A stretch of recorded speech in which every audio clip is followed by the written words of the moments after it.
Pensez-vous être libre? Réfléchissez bien avant de répondre.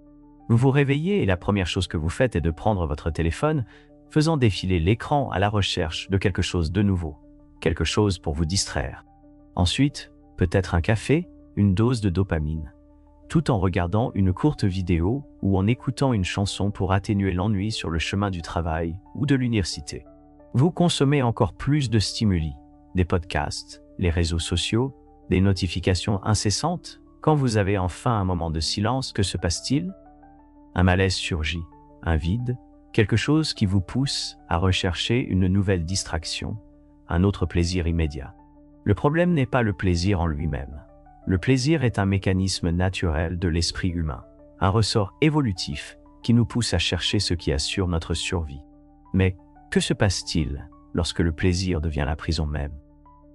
Quand le besoin de ressentir constamment quelque chose de bon fait de nous les captive d'un cycle sans fin de gratification instantanée. Aldous Huxley avait anticipé cela il y a près d'un siècle, tandis que George Orwell nous mettait en garde contre un avenir de répression brutale dans 1984. Huxley avait une vision encore plus terrifiante. Un monde où les gens n'auraient pas besoin d'être contraints d'obéir, parce qu'ils seraient tellement divertis, tellement submergés par des stimuli agréables qu'ils ne penseraient jamais à se rebeller. Un monde où l'esclavage n'aurait pas besoin de chaînes, où les gens aimeraient leur servitude. Maintenant, regardez autour de vous, que voyez-vous? Une société obsédée par le divertissement, qui consomme le plaisir sans limite, cherchant un soulagement immédiat à chaque inconfort. Mais à quel prix? Cette quête incessante de bonheur instantané vous libère-t-elle vraiment ou vous maintient-elle prisonnier? Dans cette vidéo, nous allons explorer comment la société moderne nous conditionne à rechercher le plaisir comme moyen de contrôle et pourquoi cette dépendance pourrait bien vous transformer en quelque chose que vous n'auriez jamais imaginé, un esclave volontaire. Si vous pensez maîtriser votre propre esprit, il vaudrait mieux continuer à regarder, car peut-être, juste peut-être, vous découvrirez que ce n'a jamais été le cas. L'esclavage parfait n'a besoin d'aucune chaîne. Il ne requiert ni torture, ni menace, ni surveillance constante. Il suffit de quelque chose de simple mais dévastateur, le plaisir. Lorsque le plaisir devient le centre de l'existence, la servitude se cache sous les apparences de la liberté. C'est exactement ce qu'Huxley a prédit dans Le meilleur des mondes. Imaginez un monde où les gens ne remettent rien en question, parce qu'ils sont constamment divertis, où la quête de sens est remplacée par la consommation de distractions futiles, où le plaisir n'est pas un choix, mais une obligation. Dans sa dystopie, Huxley a imaginé une société où les individus sont conditionnés dès la naissance à éviter tout ce qui provoque de l'inconfort. À chaque fois qu'un sentiment négatif apparaît, malaise ou doute existentiel, la solution est à portée de main. Une dose de soma, la drogue parfaite qui maintient tout le monde anesthésié et docile. Mais ce monde est-il vraiment fictif? Pensez à votre vie quotidienne. À chaque fois que vous ressentez de l'ennui, de la tristesse ou de la frustration, quelle est votre première réaction? Vous arrêtez-vous pour comprendre ce que vous ressentez ou cherchez-vous immédiatement une distraction? Réseaux sociaux, séries nourriture, alcool shopping, sexe, pornographie, jeux, la liste est sans fin. Nous vivons à l'ère de la gratification instantanée, où tout inconfort peut être étouffé en quelques secondes d'un simple glissement du doigt sur l'écran. Vous n'avez jamais à affronter le vide. Il suffit de le remplir avec une dose de plaisir supplémentaire. Et la partie la plus préoccupante, personne ne vous force à consommer du divertissement 24 heures sur 24, personne ne vous oblige à passer des heures sur Instagram ou TikTok. Personne ne vous met un revolver sur la tempe en disant « Achète ceci, mange cela, continue de faire défiler ». Mais si c'est un choix, pourquoi est-il si difficile d'arrêter? La réponse tient au conditionnement. Quand on s'habitue à rechercher le plaisir immédiat pour éviter toute forme d'inconfort, notre cerveau considère que c'est la solution par défaut. Avec le temps, on perd la capacité d'affronter l'ennui, le silence, l'introspection. Notre esprit devient incapable de rester seul avec lui-même. Et, sans s'en rendre compte, on devient exactement ce que Huxley avait prévu. Un serviteur heureux, emprisonné non par la force, mais par le plaisir. Mais pourquoi cela arrive-t-il? Comment ce conditionnement nous pousse-t-il à éviter toute pensée critique et à nous enfermer dans ce cycle addictif? C'est ce que nous allons explorer dans la prochaine partie. Si ce contenu vous parle, cliquez sur le bouton d'abonnement et rejoignez la chaîne. Merci pour votre soutien. Vous êtes-vous déjà demandé pourquoi il est si difficile de décrocher? Pourquoi, même en sachant que vous devriez vous concentrer sur quelque chose de productif, votre main se dirige automatiquement vers votre téléphone?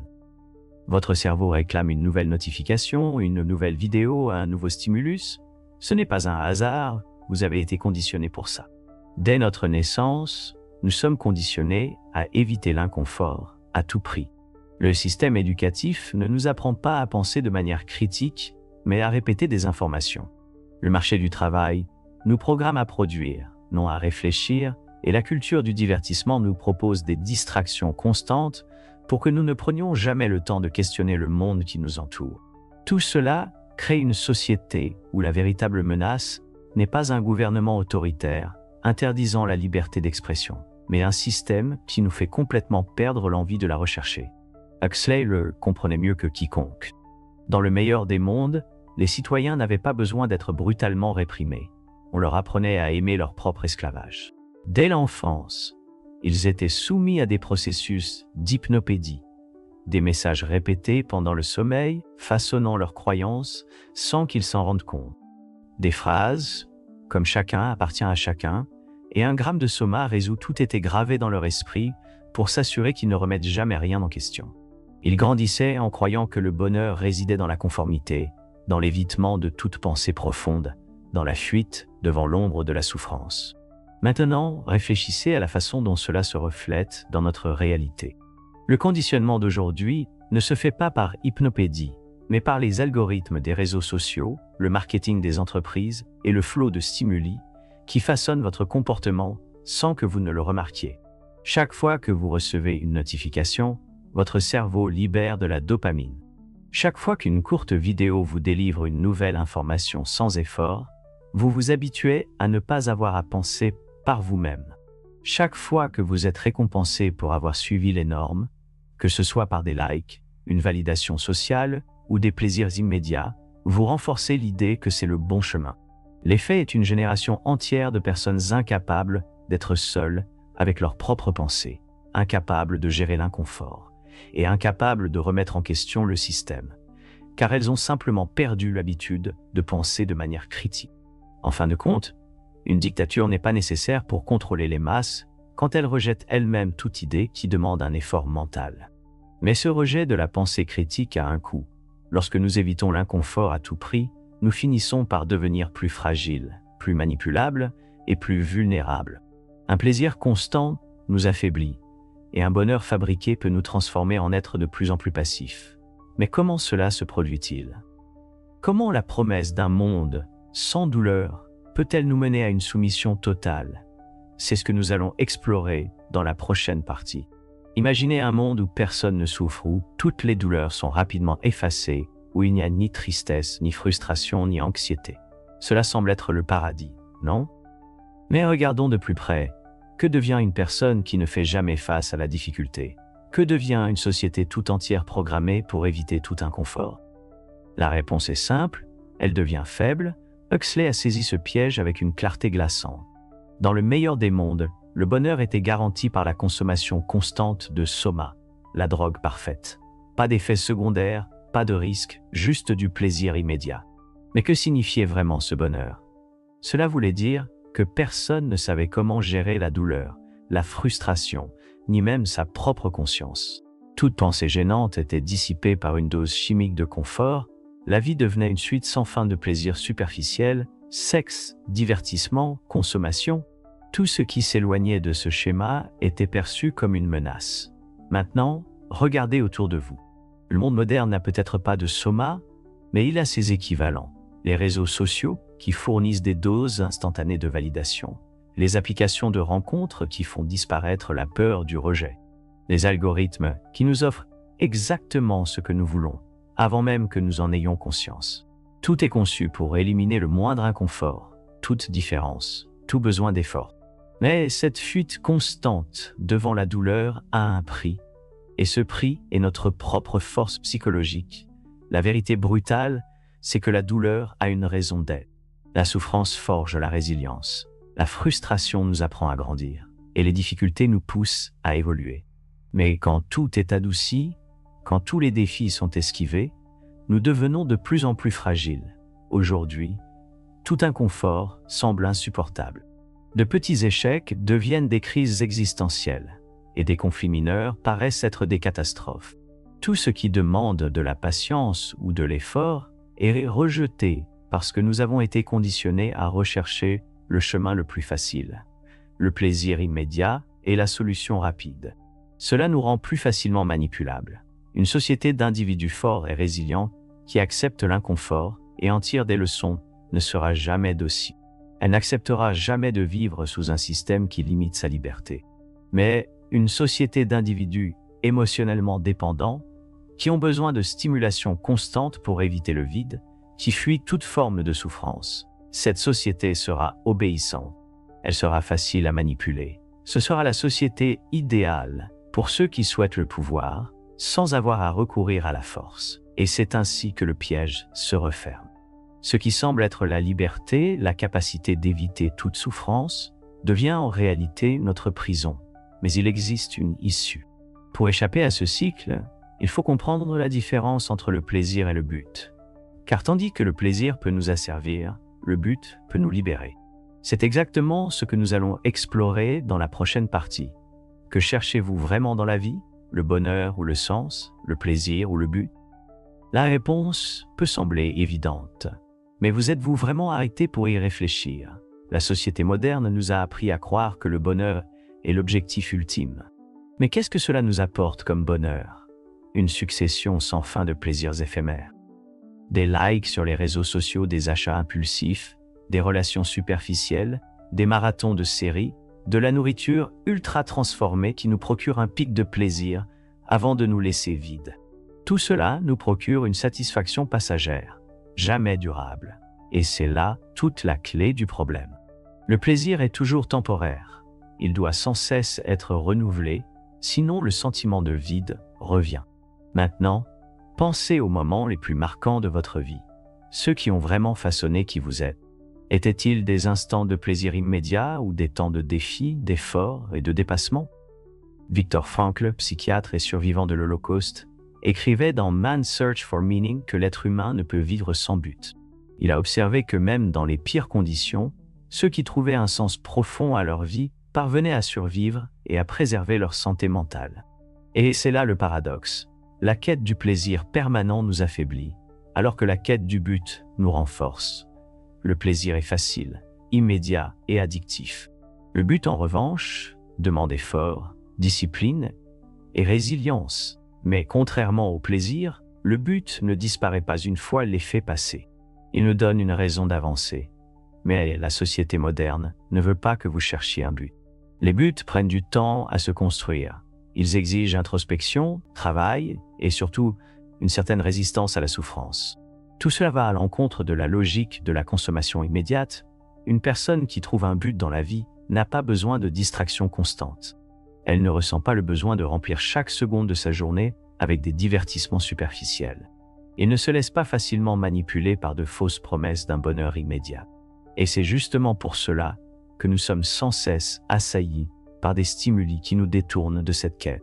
Car une personne qui a un but est une menace pour un système qui prospère sur notre dépendance émotionnelle. Donc, si vous avez le sentiment qu'il manque quelque chose dans votre vie, peut-être que la réponse ne réside pas dans plus de plaisir, mais dans moins.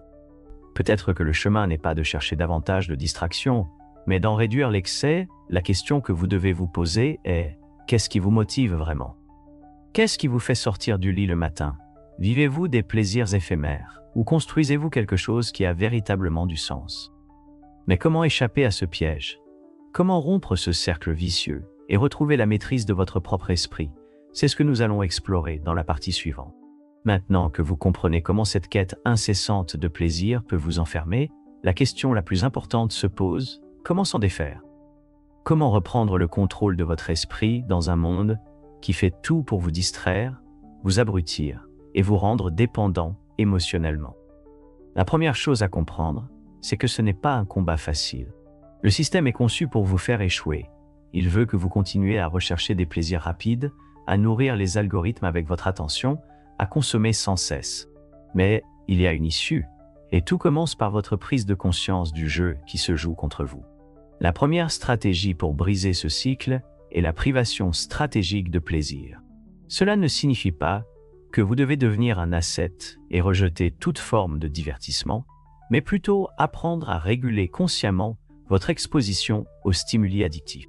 Le problème ne vient pas du plaisir en soi, mais du fait qu'il est utilisé contre vous comme moyen de contrôle.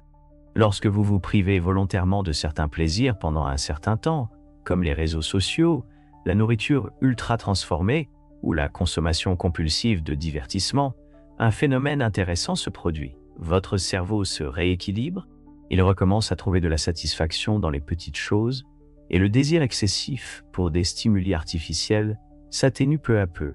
La deuxième étape est de reconstruire votre tolérance à l'inconfort. Si vous voulez retrouver votre autonomie, vous devez réapprendre à gérer l'ennui, la frustration et l'absence de stimuli constants. Cela signifie vous permettre d'être silencieux, de vous déconnecter du flot d'informations et simplement d'exister sans avoir à remplir chaque instant. Au début, avec un peu de distraction, cela sera difficile. Votre cerveau, habitué à des pics constants de dopamine, en voudra toujours plus. Mais si vous résistez, vous commencerez à remarquer quelque chose de puissant. L'inconfort ne vous tue pas. Au contraire, il vous renforce. La troisième étape consiste à cultiver la pensée critique. Demandez-vous, pourquoi ressens-je ce besoin constant de me distraire? Qui profite de mon addiction au plaisir? Que pourrais-je accomplir si je n'étais pas pris au piège de ce cycle de gratification instantanée? Plus vous poseriez ces questions, plus vous réaliserez qu'une grande partie de vos habitudes et de vos désirs n'a pas été vraiment choisie par vous. Ils ont été programmés par le système. Mais seules les personnes qui se posent ces questions peuvent commencer à réécrire leur propre destin. La quatrième étape, et peut-être la plus importante, est de remplacer le plaisir par un but. Comme nous l'avons vu plus tôt, la quête de sens est le véritable antidote à l'esclavage du plaisir immédiat. Alors demandez-vous, qu'est-ce qui compte vraiment pour moi? Que veux-je construire? Comment puis-je donner plus de sens à ma vie? Ce sont des questions difficiles, mais ce sont les seules qui comptent vraiment. Cependant, il y a un problème. Même si vous commencez à vous libérer de ce cycle, la société qui vous entoure restera profondément immergée dedans. Et lorsque vous décidez de changer, quelque chose d'inévitable se produit. Les gens commencent à vous voir autrement, certains vous admireront, d'autres vous rejetteront. Car, quand vous vous libérez, vous devenez aussi un miroir qui reflète ce que les autres refusent de voir en eux-mêmes. Et c'est exactement ce que nous allons explorer dans la dernière partie. Si vous êtes arrivé jusque-là, quelque chose en vous a déjà commencé à s'éveiller. Vous avez compris que la quête incessante du plaisir n'est pas la liberté, mais plutôt un cycle de conditionnement qui vous maintient prisonnier. Vous réalisez que la société moderne n'a pas besoin de vous enchaîner physiquement pour vous contrôler. Elle a seulement besoin de vous persuader de fuir toute forme d'inconfort. Mais maintenant que vous voyez le piège, la question la plus importante est: que ferez-vous de cette connaissance? La vérité, c'est que fuir ce système demande plus que de la volonté. Cela signifie nager à contre-courant, refuser la voie de la facilité et accepter que la vraie liberté s'accompagne souvent de solitude et de résistance. Parce que lorsque tu arrêtes de te distraire, tu commences à voir. Et quand tu vois, tu réalises que beaucoup de personnes autour de toi sont encore aveugles. Certaines te respecteront pour cela. D'autres te rejetteront. Certains se sentiront mal à l'aise face à ton changement. Parce que lorsque tu te libères, tu deviens une menace pour leur illusion. Ils essaieront de te retenir, te convainquant qu'il n'y a rien de mal avec ce système, que la vie est faite pour être vécue sans trop réfléchir. Mais maintenant, tu connais la vérité. Le plaisir sans but n'est qu'une autre forme d'esclavage. Alors le choix t'appartient. Tu peux continuer à vivre comme avant, te distrayant, cherchant ta prochaine dose de dopamine et ignorant ce sentiment croissant de vide en toi. Ou tu peux décider de reprendre le contrôle de ton esprit, de construire un but et de devenir quelqu'un qui n'est pas facilement manipulé. Mais je veux savoir, que choisiras-tu? T'es-tu déjà senti piégé dans ce cycle? As-tu remarqué comment la société utilise le plaisir comme moyen de contrôle? Laisse un commentaire ci-dessous et partage tes pensées. car remettre en question est le premier pas vers la liberté. Et si cette vidéo t'a fait voir le monde autrement, n'oublie pas de liker et de t'abonner à la chaîne. Ici, nous ne suivons pas le courant. Nous questionnons, réfléchissons et cherchons à comprendre les vérités que personne ne veut que tu vois. Si tu veux continuer cette aventure de découverte de soi et de libération, appuie sur le bouton d'abonnement et active la cloche de notification, car ce n'est que le début. À bientôt pour la prochaine vidéo.